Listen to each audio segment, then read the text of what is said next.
The campaign mechanics for Grand Cathay and Total War Warhammer 3 have been revealed, and while the recent Siege overhaul may be the more requested item, you'll spend far more time interacting with what you're about to learn here. In this video, we'll go over the main mechanics of Grand Cathay, and though they aren't included here, it is interesting to note that each legendary lord will be getting their own unique mechanic as well to be revealed in the future. Harmony is a mechanic that we've already heard about, as it was revealed previously alongside the Cathay unit roster, and can be utilized on the battlefield for bonuses and synergies between units.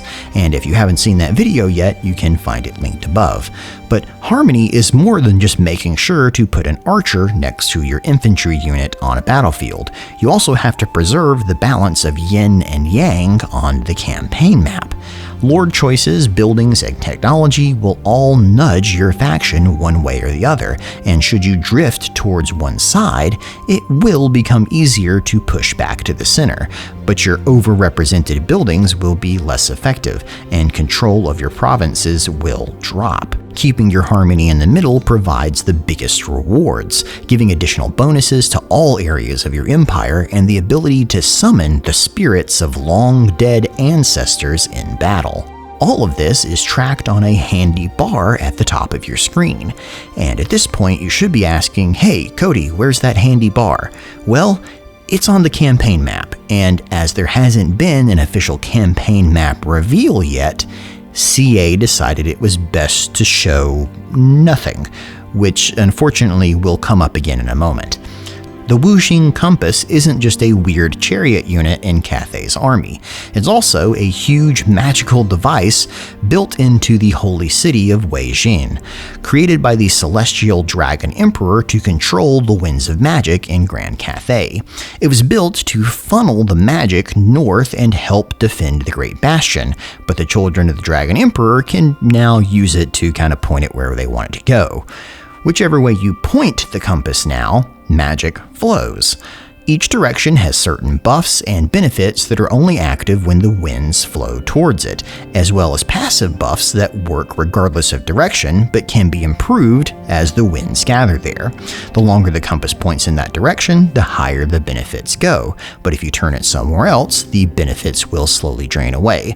And as you might expect, there is a timer on how frequently you can change the direction of the compass. Pointing the compass at the Great Bastion activates a buff that decreases recruitment costs for units and gives you a spell to drop meteors in battle, while its passive buff gives you additional supplies to defend Grand Cathay settlements as well as improved replenishment for armies.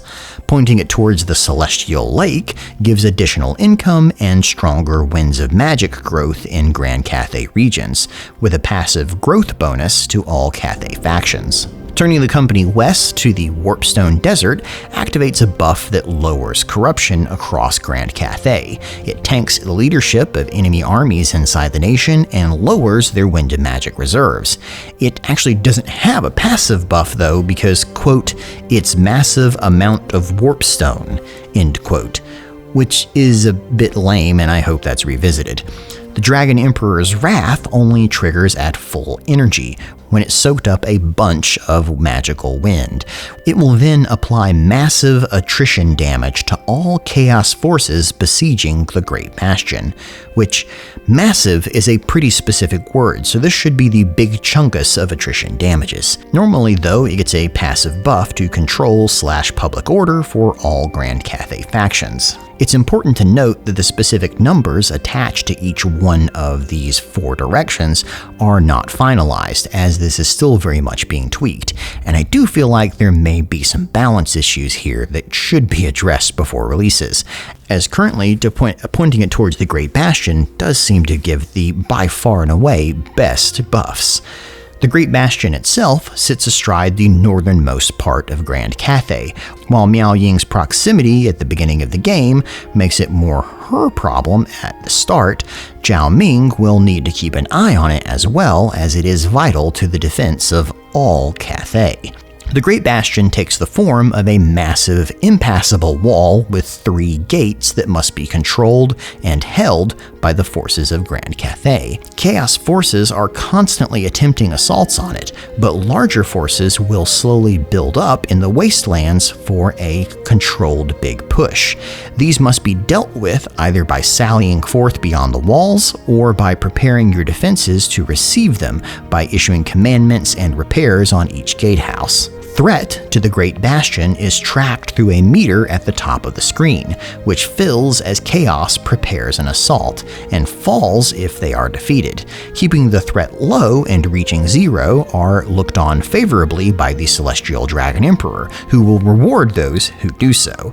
Allowing a breach means Chaos is now rampaging through the soft underbelly of Cathay, and the Celestial Dragon Emperor will be more than a bit miffed. The Fortress Gate cities, the Snake Gate, the Dragon Gate, and the Turtle Gate, share a unique building tree and commandments.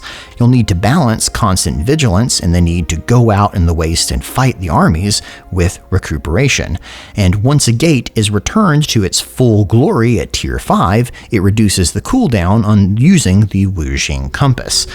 As a mechanic, it seems like this one's likely based on the Wood Elves' invasion defense from their recent rework, where you'll see markers on the map that must be snuffed out to avoid being overwhelmed by invading forces. It worked extremely well in the Wood Elves DLC and made for a very fun campaign, and so it's nice to see it return here. Grand Cathay, of course, gets a technology tree like many other races. Its choices are split into 3 branches, which converge at various points through the tree. The central branch, and the one with the least options on it, offers minor improvements to your faction, but doesn't push your harmony in the yin or yang direction. The other 2 branches are focused more broadly on melee or ranged combat, with, associated elements thrown in, and do drive your harmony to the fringes. See, each technology you research permanently pushes your harmony in that direction, some doing it multiple times for one technology, and this makes for a tricky balancing act between buffing your armies through technology and your need to keep your harmony roughly in the center. But if this is starting to sound like a bit too many systems to deal with, know that having balanced harmony during key battles or moments in a campaign is more important than maintaining it constantly. It's going to be bouncing back and forth throughout the entire game, and you can always just completely abandon the path of balance altogether and focus on one direction. The Ivory Road is the other mechanic that there's no visuals for, as again, it's on the campaign map. Nothing dodgy, no big secret, no they haven't got it done yet. The marketing team at Creative Assembly just haven't revealed the campaign map yet and felt it should be its own deal separate from here, and frankly releasing it like this would be a bit of a letdown. Like the Silk Road it's based on, the Ivory Road signifies the route caravans take to haul their goods out of the Empire to the distant lands beyond. When playing a Grand Cathay faction, you can dispatch one caravan whenever you like, sending it along one of the many paths of the Ivory Road, some of which can frankly be a bit treacherous. At various points in its journey, you'll choose which direction the caravan will take next, with it progressing naturally across the map. While you don't have direct control over it, it does have vision as a normal army would, giving you important scouting information as it goes. At each major rest stop along the way, events and dilemmas can trigger, from finding new friends to meeting ogre mercenaries to discovering new routes along the road. These can result in battles, bonuses, more cargo for your trade caravan, or a combination of all 3. Once a caravan reaches its destination, you'll receive money based on the amount of cargo it contains, as well as a few modifiers, but then it will begin the slow return journey home. At this point, another caravan can be sent out. Each caravan has its own unique blue skill tree for increasing cargo, replenishment between rest stops, and the like. They can also be upgraded for combat depending on what you think they might get into.